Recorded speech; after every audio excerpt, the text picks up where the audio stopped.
एक संत बेचारे, याद आ गई कथा इसलिए बता रहा हूं, भगवान की कथा श्रवण करते और जितने संत वहां बैठते, भगवान का कोई करुणिक प्रसंग आ जाता, कारुणिक प्रसंग कोई बात चल जाती तो संतों के नेत्रों से अश्रुधारा बहने लगती। एक बेचारे संत सबको देखते, अरे सब लोग रोते हैं, भगवान की कथा श्रवण करके मुझे आंसू नहीं आते।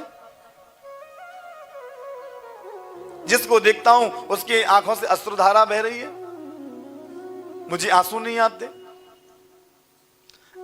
चारों तरफ देखते सब संत रो रहे हैं। मन में विचार, देखो मैं कितना निष्ठुर हूं, भगवान की कारुणिक प्रसंग में मुझे आंसू भी नहीं आते।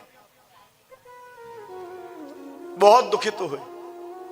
मन में विचार आया, जीवन व्यर्थ है, हम अभी भगवान को प्राप्त नहीं कर रहे, कैसे करें।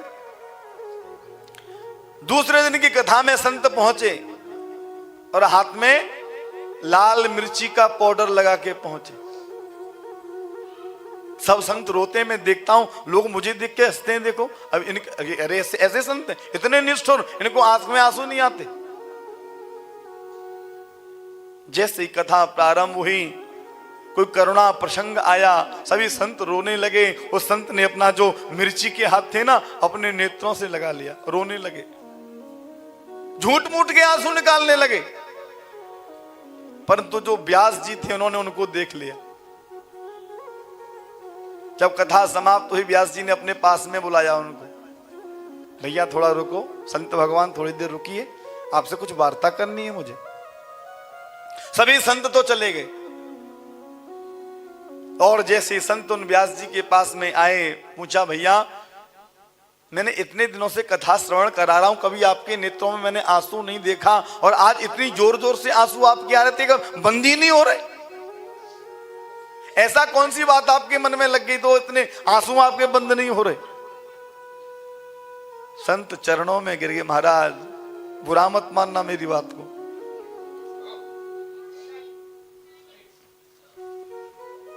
मैं जब संतों को देखता था तब वो रोते थे और मैं इतना निष्ठुर, मेरी नेत्रों से अश्रुधारा नहीं आती थी।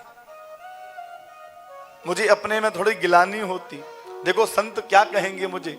महाराज मेरे से रहा नहीं गया, मैं मिर्ची का पाउडर लेके आया और अपने नेत्रों में लगा लिया मैंने।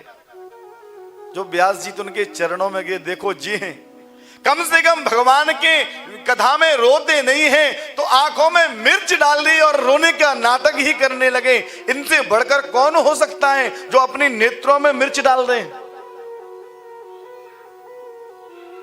भगवान की कथा में आंसू आते नहीं है, वो स्वतः आ जाते हैं।